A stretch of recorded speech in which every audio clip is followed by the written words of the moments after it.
Bonsoir à tous. Soir d'info, seconde partie qui reçoit Maître Abibatou Samb. Elle est avocate inscrite au barreau de Paris, également vice-présidente de l'ONDH, l'Organisation nationale des droits de l'homme. Bonsoir Maître. Bonsoir Madame. Alors nous vous avons invité pour un peu analyser la situation socio-politique que vit le Sénégal.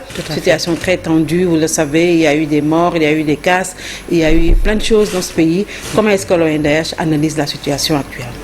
Alors, je vous remercie tout d'abord de m'avoir invité parce que l'heure est grave et je pense que notre pays a atteint un niveau de problème où plus personne n'a le droit de garder la parole.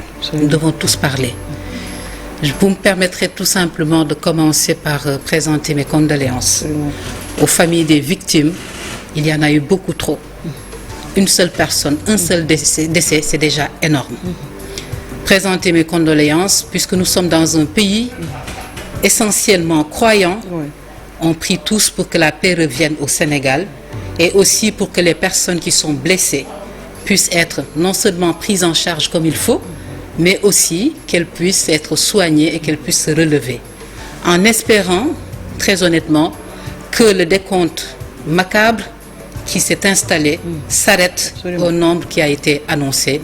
Donc, voilà, mes condoléances à toutes les familles. Mais comment est-ce que la lecture que vous faites de la situation maintenant? Alors, la situation actuelle est inquiétante. On sent qu'il y a une tension qui est là, qui est permanente. Quand on est à fleur de peau, on sent les choses. Et je pense que là, à l'heure actuelle, nous sommes tous à fleur de peau. C'est une situation déplorable. Je pense qu'il n'y a aucun d'entre nous qui a envie de vivre sous cette atmosphère de violence, créée, il faut le dire ça, par les politiques. Puisqu'on est parti d'une histoire et on en est arrivé à quelque chose qui est essentiellement politique. L'ONDH aujourd'hui, par ma voix, déplore cette situation-là et invite toute la nation, tous les Sénégalais, hommes, femmes, enfants, à se ressaisir, à faire preuve d'une maturité sociale. Et cette maturité sociale passe essentiellement par une prise de conscience collective. Nous devons tous savoir que ce qui est en jeu, c'est notre nation et nous ressaisir. Donc l'ONDH déplore malheureusement tout ce qui s'est passé et invite encore une fois les gens à aller dans une démarche de paix et d'apaisement social. Absolument. Alors, vous avez dit tantôt que tout ce qui nous arrive est de la faute des politiques, ou bien ils ont une grande part de responsabilité dans ce que nous vivons. Vous avez certainement suivi ce qui s'est passé en mars 2021. On a eu 14 morts. Jusqu'à présent, il n'y a pas de suite. Cette fois-ci également, on nous parle de 16, ça fait en tout 30 officiellement déclarés. Aujourd'hui, est-ce que l'alerte qui devait être faite a été faite par vous, par exemple, les organisations de la société civile? Est-ce que vous avez alerté quand il a fallu le faire? Pour ne pas laisser la place libre aux seuls politiciens du pays. Vous savez, on n'a pas cessé d'alerter. Et au-delà même de l'alerte, on n'a pas cessé d'agir. Comment agissons-nous sur le terrain? En parlant aux populations, en éduquant à la citoyenneté et à la paix. Comment agissons-nous? En interpellant à chaque fois que nécessaire les décideurs publics, en alertant avec des communiqués, avec des posts sur Facebook, sur Twitter et ailleurs, et en recevant aussi des gens qui sont en difficulté. Je pense qu'à ce niveau-là, la société civile, que ce soit l'ONDH, que ce soit Amnesty, que ce soit d'autres organisations, nous avons toujours été à notre place, c'est-à-dire cette place de régulateur social, si je puis dire. Parce qu'on a alerté, on a parlé aux jeunes, on a même invité certains décideurs publics à s'adresser à la nation, aux personnes, avec ce qui se passe, citoyens. Avez-vous eu l'impression que les jeunes vous ont écouté? Alors, je crois que nous avons atteint un niveau très difficile où j'ai l'impression, vous me pardonnerez, que par moments notre raison humaine, j'ai eu le sentiment ces derniers jours que ça nous avait quittés. En tout cas, ça avait quitté une bonne partie de la jeunesse. Mais je pense que certains nous ont écoutés, mais par moment, il suffit d'une goutte d'eau pour faire se déverser la vase. Et je pense que dernièrement, ce qui s'est passé, c'était la fameuse goutte d'eau. La personne humaine, je ne suis pas sociologue, mais de par ma pratique professionnelle, je connais l'être humain. Et je sais que l'être humain arrive à un niveau où ce qui lui sert de régulateur dans sa tête, on peut dire que ça s'arrête à un moment donné et qu'il y a peut-être notre côté bestial qui se réveille. Et malheureusement, dernièrement, ce qui s'est passé, c'est ça. Et je pense qu'à un moment donné, les jeunes n'écoutaient plus personne. Si vous me permettez, je crois qu'il faudrait qu'on revoie la manière de fonctionner de nos institutions, la manière de fonctionner de notre société. Parce qu'aujourd'hui, beaucoup de jeunes, vous savez, notre société est composée d'une grande majorité de jeunes. Beaucoup de jeunes aujourd'hui sont désœuvrés. Il faut à un moment donné, et là j'interpelle l'État, que l'État mette en place une politique sociale pour la jeunesse effective. Et ça passe d'une part par l'éducation. Il faut que l'éducation, que les parents, que l'État, que les établissements scolaires reprennent leur place pour que les jeunes d'aujourd'hui puissent rattraper ce retard qu'on peut... Mais justement, est-ce que ce n'est pas peine perdue? Parce qu'on a comme l'impression que ces jeunes n'ont plus envie d'écouter les pouvoirs publics, qui ont quelque part failli dans leur mission sociale. Ce n'est jamais peine perdue. Moi, je pense qu'il n'est jamais trop tard pour bien faire. Jamais trop tard. Et si aujourd'hui, on a des programmes qui permettent aux jeunes d'avoir de nouveau foi en la justice de leur pays, en les institutions de leur pays, foi en eux-mêmes, parce que par moment, il faut d'abord avoir confiance en soi pour pouvoir faire quelque chose d'acceptable. Il n'est jamais trop tard. Donc on peut aujourd'hui encore accompagner les jeunes, leur parler, les recevoir, les écouter. C'est ça le problème, on n'écoute pas les jeunes, on décide à leur place. On fait des choix à leur place. Ce qui a été, voilà, le résultat est là. Je pense qu'il y a une manière d'écouter. Et je ne pourrais pas dire que les jeunes ne sont pas écoutés. Je dirais simplement que c'est peut-être pas la bonne manière de les écouter. Je crois qu'à un moment donné, il faut appeler les organisations de jeunes autour d'une table. Comme aujourd'hui, vous avez ce fameux dialogue national dont la tranche d'âge a été déplorée par certains. Ce serait bien qu'il y ait aussi un dialogue national jeunesse. Et qu'on appelle certaines personnes, éventuellement les chefs religieux, les organisations de la société civile, qu'on puisse encadrer aussi cet échange entre l'État et cette jeunesse, qui ne demande qu'une chose, c'est d'être occupée et de la meilleure manière qui soit. La nature a horreur du vide, comme on le dit. Laisser un enfant désœuvré, c'est prendre le risque aujourd'hui d'avoir un pays qui est dans une situation de crise dans laquelle nous cherchons à trouver une issue. Oui, ce qui m'amène à poser la question, est-ce que les pouvoirs publics écoutent les jeunes? C'est-à-dire à partir de mars 2021, on a vu ce qui s'est passé. Les jeunes s'en sont pris à des commerces pour voler... excusez-moi du terme, de la nourriture. Ils vont envoyer des signaux qui n'ont pas été très bien décryptés par exemple, le chef de l'État qui a dit, je vous ai compris, je vais mettre 450 milliards pour l'emploi des jeunes. Est-ce que c'était ça réellement? Ça devrait être la réponse du président de la République. Est-ce qu'il ne devait pas davantage leur prêter oreille attentive? Je crois que quand on dirige, en tout cas c'est le principe de notre République, le chef de l'État n'est pas un roi. Il est entouré d'une équipe. Et je crois que c'est aussi le rôle de cette équipe-là, d'orienter, de donner les bonnes orientations. Et aujourd'hui, les jeunes, ceux qui pillent, ceux qui cassent, ceux qui prennent de la nourriture qui ne leur appartient pas. Parlons aussi des familles qui reçoivent cette nourriture-là. Pardonnez-moi de dire que qui sont tellement dans des difficultés. Vous savez, il y a des ménages où les gens n'ont qu'un seul repas par jour. Il y a des ménages, et ça, nous le voyons, nous qui sommes sur le terrain et qui œuvrons pour les droits de l'homme. Il y a des ménages où il y a une vingtaine de personnes qui vivent sous un même toit, 10 qui dorment la nuit, 10 qui dorment la journée, parce qu'il n'y a pas suffisamment de place.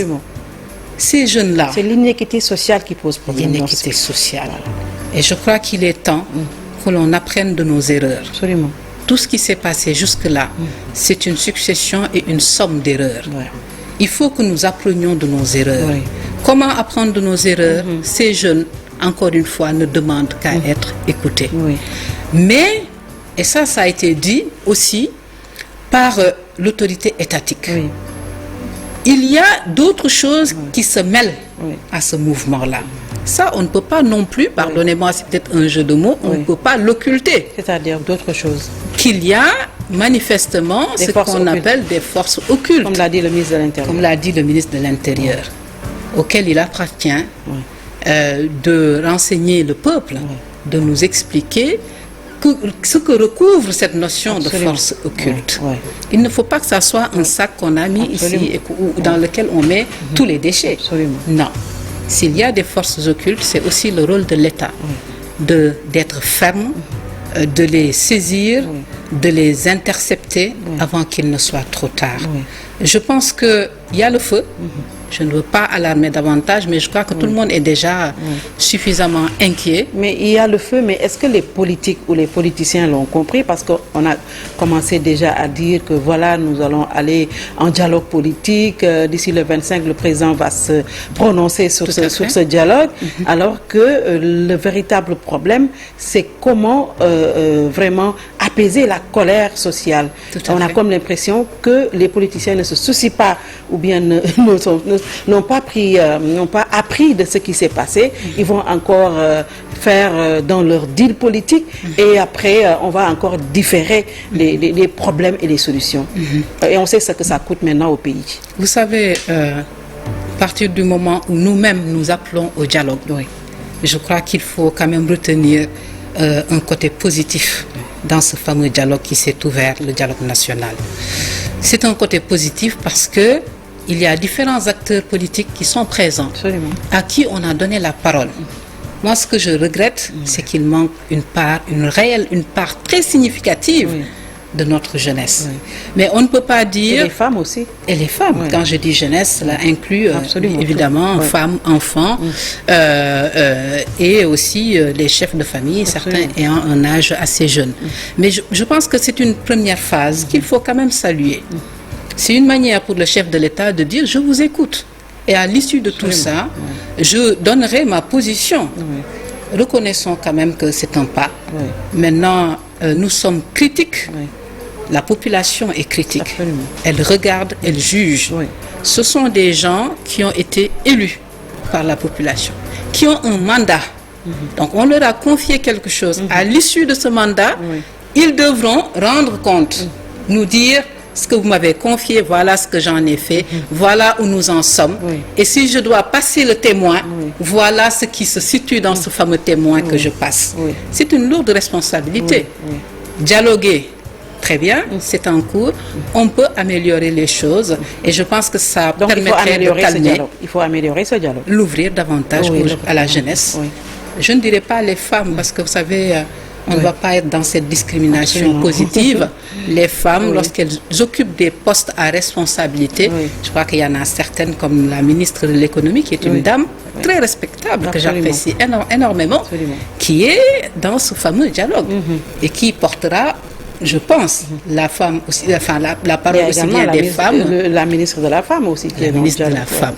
Voilà. Alors, donc, nous, en tant qu'organisation de la société civile, notre démarche aujourd'hui, c'est vraiment d'œuvrer pour la paix. Et d'ailleurs, très récemment, lundi dernier, vous aviez d'ailleurs couvert cette rencontre.